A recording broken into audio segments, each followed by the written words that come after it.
جنہوں نے حلقہ شیخ سمانی سے محترم پروفیسر فخرالدین احمد صاحب کے حوالے سے اعلان کیا کہ وہ انشاءاللہ جماعت اسلامی کے آئندہ الیکشن میں امیدوار ہوں۔ تو میں آپ کو گزارش ہوں محترم پروفیسر فخرالدین احمد صاحب سے کہ وہ عوام علاقہ کے سامنے، پریس کے سامنے اپنے جو منشور ہے اور جو ان کا پروگرام ہے اور جو وہ سمانی کے عوام کی خدمت کرنا چاہتے ہیں، بالخصوص حلقہ شیخ سمانی کے حوالے سے وہ اپنی بات عوام کے سامنے، پریس کے سامنے رکھیں۔ ان کی بات کی گفتگو کے بعد پریس کے نمائندگان سوالات بھی کر سکتے ہیں اور سوالات کے ذریعے بہت سی چیزوں کا جواب حاصل کر سکتے ہیں۔ تو میں ملتمس ہوں محترم پروفیسر فخرالدین احمد صاحب، امیدوار حلقہ شیخ جماعت اسلامی سمانی۔ اعوذ باللہ من الشیطان الرجیم، بسم اللہ الرحمن الرحیم۔ انتہائی قابل تکریم چودھری محمد کریم صاحب، امیر جماعت اسلامی تحصیل سمانی، جناب سید مظہر حسین جعفری صاحب، صدر پریس کلب سمانی، جناب چودھری فرید احمد صاحب، امیر جماعت اسلامی ضلع بھمر، جناب اسسٹنٹ سیکرٹری جنرل صاحب جماعت اسلامی آزاد جموں و کشمیر، محمود حسین شفیع صاحب، میرے پریس کے تابندہ ستاروں، قابل احترام بزرگوں اور بھائیوں، جیسا کہ ابھی محترم فرید احمد صاحب نے میرے بارے میں یہ اعلان کیا ہے کہ میں جماعت اسلامی کی طرف سے حلقہ L6 سمانی سے قانون ساز اسمبلی کے لیے امیدوار ہوں گا۔ تو دعا کریں کہ 2021 کا آنے والا یہ سال اور موجودہ سال امن سے گزرے، کیونکہ وبائیں نے ہمارا گھیرا تنگ کیا ہوا ہے اور جنگیں بھی ہمارے سروں پر منڈلا رہی ہیں۔ کوئی شہری ایسا نہیں لگتا جو پریشان نہ ہو، مایوس نہ ہو۔ اللہ کرے کہ امن اور سکون سے یہ وقت گزرے اور آرام کے ساتھ ہمارے الیکشن ہوں اور لوگ بڑے اچھے طریقے سے، جمہوری طریقے سے اپنے امیدواروں کا انتخاب کریں اور وہ ان کی قیادت کریں۔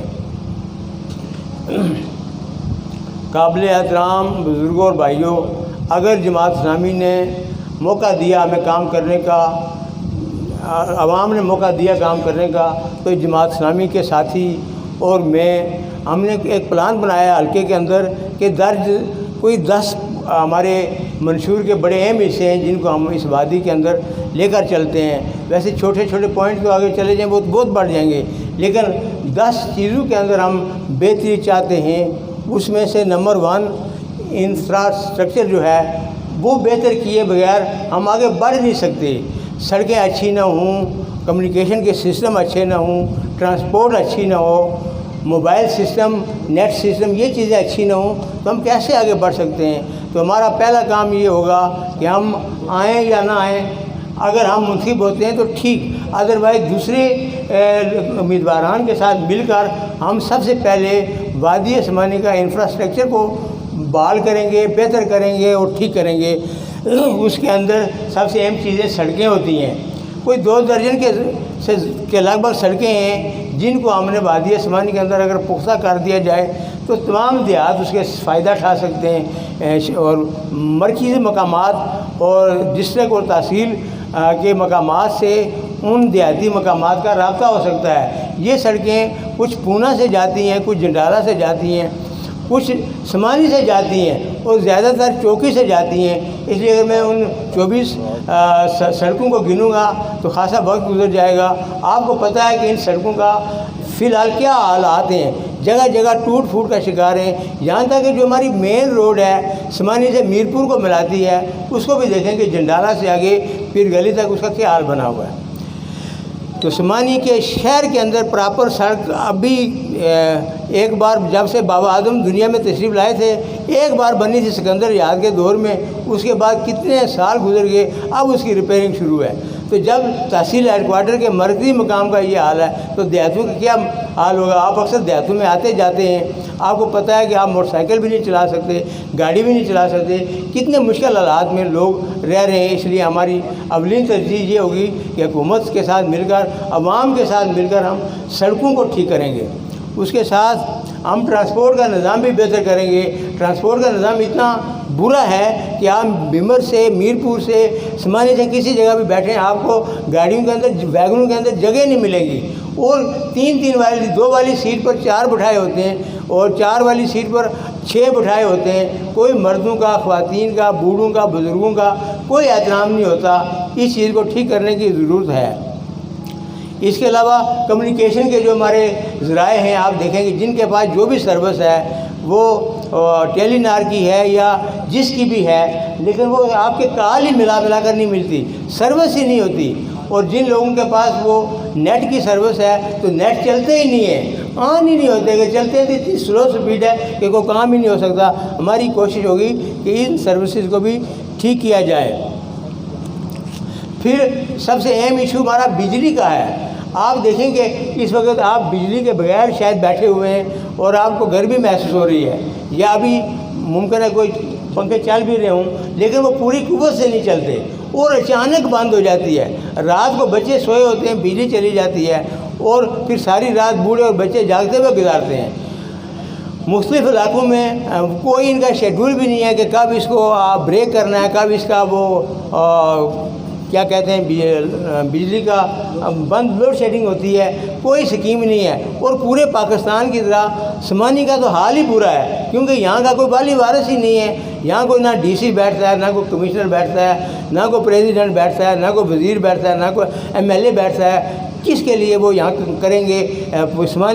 پوری سمانی کے حالات بجلی کے بہت خراب ہیں، اور جب بجلی بلب جلتے ہیں تو موبائل بھی چارج نہیں ہوتا، اتنی کم وولٹیج ہوتے ہیں۔ اور پھر جب بل آتے ہیں تو اس وقت لوگ حیران رہ جاتے ہیں کہ ہم نے استعمال کیا کیا، بل کیا ہوئے۔ اور ہر آدمی کی یہ شکایت ہوتی ہے اوور بلنگ ہو رہی ہے، اوور بلنگ ہو رہی ہے، بل زیادہ ہیں۔ ہمارے یونٹ تو 4000 لکھے ہوئے ہیں لیکن بل تو 10,000 کا آ رہا ہے، 5,000 کا، 4,000 کا، 3,000 کا زائد یونٹ کیوں ڈالے ہوئے ہیں، کیوں زیادہ لوگوں کے؟ اور میٹر ریڈر جاتے ہی نہیں ہیں، انہیں کوئی پوچھتا ہی نہیں ہے۔ جیسے پٹواری آزاد ہیں ایسے میٹر ریڈر آزاد ہیں، ایسے پولیس والے آزاد ہیں نیچے، اس لیے کہ اوپر سے بڑوں کی ملی بھگت ہے۔ اگر آپ کسی کی شکایت بھی کریں گے تو تھوڑی دیر کے لیے وہ عوامی پریشر کے مطابق بندے کو 2-4 دن کے لیے معطل بھی کر دیں گے، کیونکہ نیچے سے اوپر تک آوے کا آوا ہی بگڑا ہوا ہے، اس لیے وہ جلدی بحال بھی ہو جاتے ہیں، کام بھی نہیں ہوتے۔ تو اس چیز کو ہم انشاءاللہ ٹھیک کریں گے، آپ کے تعاون سے ٹھیک کریں گے۔ اگر آج ہم یہ کوشش کریں بجلی والوں کے پاس جا کر ان کا گھیراؤ کریں کہ بھائی جان یہ کیا کام آپ نے شروع کیا ہوا ہے، تو جو کچھ ان کے پاس میں ہوگا وہ تو اس کو کر ڈالیں گے۔ اب مجموعی طور پر بجلی کی رسد تو ان کے بڑھانے کا ان کے پاس ہے، کوئی طاقت نہیں ہے کہ یہ زیادہ بجلی یہاں بنا کر ہمیں مہیا کریں، لیکن جو بجلی ہے وہ تو طریقے سے دیں گے، اوور بلنگ کو چھوڑ دیں گے، میٹر ریڈنگ ٹھیک کریں گے، لوگوں کے مسائل حل کریں گے۔ اور اکثر میٹر کو ڈیمیج کر کے 5-6 ہزار کا بل دیتے ہیں۔ بھائی میٹر ڈیمیج کیسے ہو گئے؟ ٹھیک ٹھاک میٹر چل رہے ہیں، آپ کیوں ان کو کرتے ہیں؟ گرڈ اسٹیشن کا ہم کئی سالوں سے سنتے آ رہے ہیں، وہ نہیں بن رہا۔ ڈل کھمبا کا ایریا تو وہ ہم سے زیادہ پریشانی، مکمل اندھیرے میں وہ رہتے ہیں۔ ہم کہتے ہیں کہ گرڈ اسٹیشن 1 سال کے اندر مکمل کیا جائے اور اس کو انشاءاللہ کرائیں گے۔ اور جو ڈل کھمبا کا ایریا ہے اس کے لیے الگ سے فیڈر مہیا کیا جائے۔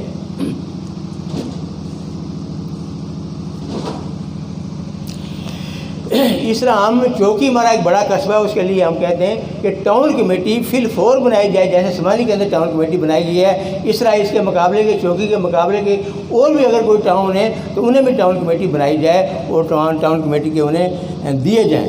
دوسرا ہمارا فیلڈ ہے وہ ایجوکیشن کا ہے۔ ایجوکیشن کا اتنا برا حال ہے، آپ دیکھ رہے ہیں کہ 6 مہینے سے تعلیمی ادارے بند ہیں، اور جب تعلیمی ادارے چلتے ہیں تو اس وقت کیا حال ہوتا ہے؟ آپ جا کر پونچھ کے اندر چلے جائیں، سدنودی کے اندر چلے جائیں، مظفر آباد کے اندر چلے جائیں، وہاں ادارے 1 سال سے بند ہیں۔ وہ سرمائی ادارے جو ہیں وہ تو کہیں نومبر دسمبر میں بند ہوئے تھے، اب پھر نیا نومبر دسمبر آنے والا ہے، تو پوری قوم کے بچوں کا 1 سال ضائع ہو چکا ہے۔ اور پھر آپ دیکھیں کہ جو تعلیم ہوتی ہے وہ کس طرح کی ہوتی ہے، کتنے لوگ ہیں یہاں بیٹھے ہوئے ہمارے پاس اس وادی کے اندر، آپ کو سینکڑوں لوگ ایم فل مل جائیں گے، پی آئی ڈی اسکالر ملیں گے، ہزاروں لوگ ایم ایس سی کیے ہوئے ملیں گے، ان کے لیے کوئی جاب نہیں ہے۔ آپ اس روایتی تعلیم کو چھوڑ کر جب تک ٹیکنیکل ایجوکیشن اور پروفیشنل ایجوکیشن کی طرف نہیں جائیں گے تو ہماری تعلیم کا مقصد کوئی نہیں ہے. یہ ہزاروں M S C physics, M S C chemistry, mathematics, English, Urdu, biotechnology, فلاں چیز یہ لوگ کیے ہوئے ہیں، آگے ان کا سکوپ کوئی نہیں ہے. کسی پرائیویٹ اسکول میں جاتے ہیں 10-15 ہزار کا چلے ان کو کوئی جاب مل جائے، وہ بھی نہ ہو تو بیچارے کہاں کیا جائیں. حکومت کو ایسا سسٹم بنانا چاہیے کہ ان لوگوں کے لیے ایجوکیشن کے بعد جاب ملے. اب وہ بی اے بھی ختم کر دی انہوں نے، B A B S C بھی نہیں ہو رہی ہے، آگے وہ بھی کام ختم ہے. لیکن اب یہاں سے جو بندہ بھی ایف ایس سی کرے گا اس کو میرپور، گجرات، لاہور دور جانا پڑے گا. میرا مطالبہ یہ ہے اور ہمارے منشور کے اندر یہ بات ہے کہ ہم کم از کم وادی کے 3 اداروں کے اندر، خواہ سرکاری ہوں یا پرائیویٹ ہوں، حکومت ان کے اندر جہاں بھی ساری صورتیں موجود ہیں انہیں وہ جو ہے نا بی ایس کی کلاسیں جس کو کہتے ہیں 4 ایئر کا ایم ایس سی کے برابر وہ کورس شروع کرایا جائے. ریڈ فاؤنڈیشن کے ذمہ دار بھی موجود ہیں، ان کے ذریعے بھی ہم مل کر کوشش کریں گے جہاں کہیں پاسبل ہوا یہ بھی وہ جو ہے بی ایس کی کلاسیں سٹارٹ کریں گے. ہمارے بچوں کو یہاں صورتیں میسر آ سکیں. ہمارے بچوں کو دور دور جانا پڑتا ہے، یہ ہمارا قومی فریضہ ہے. بچے پھر چلے جاتے ہیں، بچیاں کیسے جائیں گی؟ بچیاں کیسے جا کر ہاسٹلوں میں رہیں گی؟ اور والدین اتنے غریب ہیں، ہمیں پتہ ہے پرائیویٹ اسکول میں چھوٹی چھوٹی فیسیں نہیں دیتے. سرکاری اداروں میں جب وہ ایم فل اور پی آئی ڈی اور ایم ایس کرنے جائیں گے 10,000 روپے ہاسٹل کے خرچے ہوتے ہیں، اور ایک سیمیسٹر کا 1,20,000 1.5 لاکھ اتنا خرچہ ہوتا ہے. کس طرح وہ غریب افورڈ کریں گے؟ اس لیے ہمیں کوشش یہ ہے کہ ہم کوشش کریں گے کہ ان لوگوں کے لیے، وادی کے رہنے والے لوگوں کے لیے جو ہر طرح کے ستائے ہوئے لوگ ہیں، کبھی بارڈر لائن والے انڈین آرمی ستاتی ہے، کبھی بیماریاں ستاتی ہیں، کبھی بجلی ستاتی ہے، پھر انہیں تعلیم کا مسئلہ بھی ہو، اس کو انشاءاللہ ہم حل کریں گے. اور اس کو ہو سکتا ہے کہ حکومت نے تعاون نہ بھی کیا تو ہم اپنے طور پر مل بیٹھ کر آپ لوگوں سے مل کر اس کا حل کر لیں گے.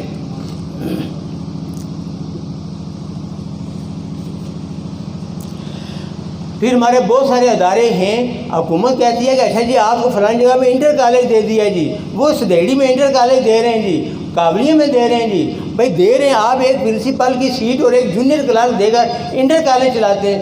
جب تک کسی ادارے کے اندر، کسی ہائی اسکول کے اندر، کالج کے اندر پورے سٹاف موجود نہ ہو وہ چل سکتا ہی نہیں ہے. لوگوں کو ٹھگنے کی کوشش ہم کرنے کے بجائے ان کو جہاں جہاں بھی انہوں نے ادارے دیے ہوئے ہیں ہم گورنمنٹ سے مل کر ان سے گزارش کر کے ہم ان کو پورا سٹاف دلوائیں گے. اور یہ فیصلے بھی میرٹ پر ہوں گے کہ یہ نہیں کہ یہ فلاں صاحب کا رشتہ دار ہے، یہ فلاں باثر شخصیت کا رشتہ دار ہے، اس کو اپوائنٹ کر دو. میرٹ پر کام ہوگا. جیسے حکومت نے ٹیچر بھرتی کرنے کے لیے این ٹی ایس کا سسٹم کیا، ہم اس کی تعریف کرتے ہیں. ہم کہتے ہیں کہ ہر جگہ این ٹی ایس کو جاری کریں، کسی شعبے کے اندر، خواہ وہ پولیس کا ہو، خواہ وہ برقیات کا ہو، خواہ وہ زراعت کا ہو، خواہ وہ جنگلات کا ہو، ایجوکیشن کی طرح ہر جگہ وہ بھی کریں اور زیادہ میرٹ اور زیادہ ٹرانسپیرنٹ بنائیں، اور تاکہ قوم کے قابل بچے جو مستحق ہیں ان پوسٹوں کے وہ جا سکیں. انشاءاللہ ہم میرٹ کی بالادستی بھی ہر شعبہ زندگی میں، ہر محکمے کے اندر یقینی بنائیں گے. اور ایجوکیشن کے اندر اور دیگر محکموں کے اندر ہماری کوشش ہوگی کہ لوگ اپنے گھروں کے اندر ان کی اپوائنٹمنٹ ہو، اپنے یونین کونسل کے اندر ہو. خاص کر خواتین کو تو اپنے قریب ترین اسٹیشن پر رکھا جائے. اور جو ظالمانہ ٹرانسفریں ہوتی ہیں ان کو ہم ختم کرنا چاہتے ہیں اور ختم کرا کے رہیں گے کہ یہ بندہ میرا مخالف ہے اس لیے اس کو تو بندری بھیج دو، یہ مخالف ہے یہ ہماری پارٹی کا نہیں ہے اس کو تو نالی بھیج دو، اس کو برنالہ بھیج دو، اس کو دور بھیج دو، اس کو کیل بھیج دو، یہ پروفیسر صاحب ٹھیک نہیں ہے ہمارے ساتھ چلتے، ان کو لیپا بھیج دو، کیل بھیج دو، گلگت بلتستان بھیج دو. یہ کام نہیں ہم ہونے دیں گے. تبادلے کریں اور وہ محکمانہ طریقوں پر کریں، اس پرنسپل اس ہیڈ ماسٹر کی سفارش پر کریں، جس کا کام اچھا نہیں ہے اس کی ٹرانسفر کریں. لیکن باقی لوگوں کو سیاسی بنیادوں پر انتقام کا نشانہ نہ بنائیں. اور خاص طور پر خواتین کو اپنے گھروں کے قریب رکھیں اور ان کے لیے جتنی آپ آسانیاں مہیا کر سکتے ہیں انشاءاللہ ہم ان کو مہیا بھی کریں گے. اور ہمارے جو بچے پڑھ نہیں سکتے ایجوکیشن کے اندر، ان کے مسائل ہیں، بچہ ذہین ہے اس کے پاس پیسے نہیں ہیں، ہم یہ کوشش کریں گے ان کو وظائف دیں، ان کو پڑھانے کے لیے یونیورسٹی میں داخلہ کروائیں اور ان کو اسکالرشپ دے کر پڑھائیں. انشاءاللہ کوئی ذہین بچہ پڑھائی سے محروم نہیں رہے گا. اس لیے کوئی نہیں کہے گا کہ میں پڑھ نہیں سکا، میرے پاس پیسے نہیں تھے. اس پیسوں کے لیے اسٹیٹ اس کے پیچھے ہوگی، جماعت اسلامی اس کے پیچھے ہوگی، آپ لوگ اس کے پیچھے ہوں گے، کسی غریب کو، ہر کسی کو آگے بڑھنے کا موقع ملے گا اور وہ پڑھے گا۔ دوسری چیز ہے جو ویری امپارٹنٹ ہے، وہ ہیلتھ کا محکمہ ہے، صحت کا محکمہ ہے۔ آپ گزشتہ کئی سالوں سے سن رہے ہیں تحصیل ہیڈ کوارٹر اسپتال سمانی، تحصیل ہم مانتے ہیں کہ تحصیل ہیڈ کوارٹر اسپتال ہے، بورڈ بھی لگا ہوا ہے، لیکن وہاں نہ تحصیل ہیڈ کوارٹر کا عملہ ہے، نہ تحصیل ہیڈ کوارٹر کی دوائیاں ہیں، نہ تحصیل ہیڈ کوارٹر کے لوازمات ہیں۔ جب پریزیڈنٹ آزاد کشمیر آتے ہیں، پرائم منسٹر آتے ہیں، منسٹر آتے ہیں، یہ صحافی بھی پیش ہوتے ہیں، لوگ بھی پیش ہوتے ہیں کہ جناب اس اسپتال کو اس کا واقعی مقام دیا جائے۔ وہ کہتے ہیں بالکل دیں گے، اور پھر جب وہ مظفر آباد پہنچتے ہیں ٹھنڈے ایئر کنڈیشن کمروں میں سو جاتے ہیں، انہیں یاد ہی نہیں ہوتا۔ ہم فی الفور کوشش کریں گے کہ اس کو تحصیل ہیڈ کوارٹر کا درجہ دیا جائے، اور جتنے بھی بیسک ہیلتھ یونٹ ہیں وادی سمانی کے، ان سب کی ضروریات پوری کی جائیں۔ اگر کسی کو سانپ کاٹ جاتا ہے، اچھا جی اس کو بیمر ریفر کر دو، اس کو میرپور ریفر کر دو۔ کسی کو پاگل کتا کاٹ جاتا ہے تو ویکسین نہیں ہے، کسی کو یہ ہو جاتا ہے تو ویکسین نہیں ہے، کسی کو گولا لگ گیا فائرنگ سے تو اس کو آگے بھیج دیں۔ تو کس لیے یہ اسپتال رکھے ہوئے ہیں؟ یہاں ایمرجنسی کا انتظام کریں، یا ڈاکٹروں کا کریں، یا سرجن کا کریں، یا لیبس کا کریں، یا بلڈ کا انتظام ہونا چاہیے، اور یہاں وہ ساری ایمبولینس ہونی چاہیے کہ فی الفور ایکشن ہو۔ کسی جگہ فرض کریں کاولیے میں کوئی واقعہ ہو جاتا ہے، چائی میں بڑوں میں کوئی واقعہ ہو جاتا ہے، ہری پور میں ہو جاتا ہے، تو کیا کریں گے؟ ہمارے پاس ہر جگہ، ہر یونین کونسل کے اندر یہ انتظامات ہونے چاہیے کہ ہم ان لوگوں کو بر وقت بے امداد مہیا کر سکیں اور ان کی زندگی بچا سکیں۔ کتنے لوگ ہمارے، اچھا جی اس کو سانپ نے کاٹا، میرپور لے جاتے راستے میں فوت ہو گیا، اس کو گولا لگ گیا، لے جا رہے تھے کھاریاں، راستے میں فوت ہو گیا۔ تو کیوں نہیں ہم یہ اس پر سوچتے؟ کیوں لوگ ہمارے ہاتھوں میں مر رہے ہیں اور ہم اس کے لیے کوئی درد دل نہیں رکھتے؟ انشاءاللہ جماعت اسلامی اس کام کو بھی اولین اپنی ترجیح میں رکھے گی، اور اس کو جتنی جلدی ممکن ہو سکا۔ وہ بعض اوقات کام اتنے اہم نہیں ہوتے، ہم فوراً جو ہمارا مظفر آباد میں وہ کون سا ہوتا ہے صحت کا ڈائریکٹر جنرل اور DHO، ہم ایک ٹیلی فون کال کریں تو فوراً کام ہو جاتا ہے۔ ہم پولیس کے SHO کوئی کال کریں فوراً کام ہو جاتا ہے۔ ہم بجلی والوں کے پاس جا کر بات کریں، پیچھے 10-20 بندے لے کر جائیں، کیسے وہ کام نہیں کریں گے؟ ان کو اگر آپ کی قوت کا اندازہ ہو جائے، آپ کی ضرورت کا اندازہ ہو جائے، وہ آپ کو ٹرکائیں گے نہیں۔ ہم آئندہ یہ یقینی بنائیں گے کہ ہر دفتر کے اندر میرٹ پر کام ہو، کوئی کسی کو لٹکائے نہ، کوئی قائد اعظم کا نوٹ نہ چلے، کوئی سرخ سفید بات نہ چلے، پرسوں آ جائیں، اگلے دن اگلے ہفتے آ جائیں، فلاں دن آ جائیں۔ لوگوں کا کام وہاں ایک شیڈول بنائیں گے کہ ایک چیز ہے جی AC صاحب، آپ تحصیلدار صاحب، گرداور صاحب، تھانے دار صاحب، یہ کیس آپ کے پاس آ جایا ہے، اس کا ڈیسیژن اتنے دن کے اندر ہونا چاہیے۔ یہ فائل آج آپ کے پاس آئی ہے، اتنے دن کے اندر آگے اس کو موو ہونا چاہیے۔ یہ نہیں کہ وہ مہینے وہیں سڑتی رہے، گلتی رہے، اور 6 مہینے سال کے بعد آپ وہ گم ہو گئے ہیں جی، پتہ نہیں کدھر چلی گئی ہے۔ ایسا انشاءاللہ نہیں ہونے دیں گے۔ ہم اپنی وادی کے جوانوں کو، بزرگوں کو جگائیں گے، اپنے حقوق کے لیے اکٹھا کریں گے، انہیں آرگنائز کریں گے، منظم کریں گے، شعور دیں گے۔ لوگوں کو پتہ ہی نہیں ہے ہمارے کوئی حقوق بھی ہیں۔ یہ حقوق ایسے بیٹھے بیٹھے نہیں ملتے، اس کے لیے جنگ لڑنی پڑتی ہے، اس کے لیے کوشش کرنی پڑتی ہے، اس کے لیے قربانیاں دینی پڑتی ہیں، تب جا کر حقوق ملتے ہیں۔ ہم کہتے ہیں بیٹھے بیٹھے ہمیں فلاں ہمارا لیڈر ہے، برادری کا ہے، وہ حقوق دے دے گا، کوئی حقوق نہیں دیتا بھائیو۔ جس نے آگے جانا ہے وہ اپنے مفاد کے لیے۔ آپ سوچیں اگر میں آج 2 کروڑ روپیہ الیکشن میں لگا کر سیٹ جیتا ہوں تو کیوں میں 2 کروڑ لگاؤں گا؟ اس لیے کہ میں نے اگر 10 کروڑ کمانا ہوگا۔ اگر میرے پاس کوئی کمانے کا نہیں ہے، میں سائیکل پر بھی جاؤں گا، میں پیدل بھی جاؤں گا، میں گاڑی پر بھی جاؤں گا، میں بس پر بھی جاؤں گا۔ یہ چودھری رشید اوڑا والے پہلا الیکشن اس نے گاڑی کی آخری سیٹ پر بیٹھ کر لڑا تھا، تو اللہ تعالیٰ نے آگے اس کو ترقی بھی دی۔ لیکن وسائل کو کوئی مسئلہ نہیں ہے، کسی کو کوئی کام کرنا چاہے تو یہ نہیں کہ اس کے پاس اچھی گاڑیاں ہوں، اس کے پاس پراڈو ہو، اس کے 10-20 یہ ہوں، 150 جوان پیچھے چلتے ہوں، 100-200 بندے کھانا کھاتے ہوں۔ لوگوں کا کام کرنا ہے تو درویش اور فقیر بھی کر سکتے ہیں۔ میں آپ کو بتاؤں کہ اجماع اسلامی کا ایک قومی اسمبلی کا ممبر تھا ڈیرہ غازی خان میں، اس کا نام تھا doctor Nazir Ahmed, homeopathic doctor تھا، اور وہ ریفیوجی تھا، مشرقی پنجاب سے آیا ہوا تھا، بہت غریب آدمی تھے۔ اس نے ساری کمپین اپنی 70 کے الیکشن میں سائیکل پر چلائی، اور کپڑے کا تھیلا اس کے پاس ہوتا تھا، اور اس نے یہ جو صدر فاروق لغاری گزرے ہیں پاکستان کے، اس کے بعد جمال لغاری کو ہرایا تھا اس سیٹ پر، اور وہاں برادری اور سرداروں کا کتنا گڑھ تھا،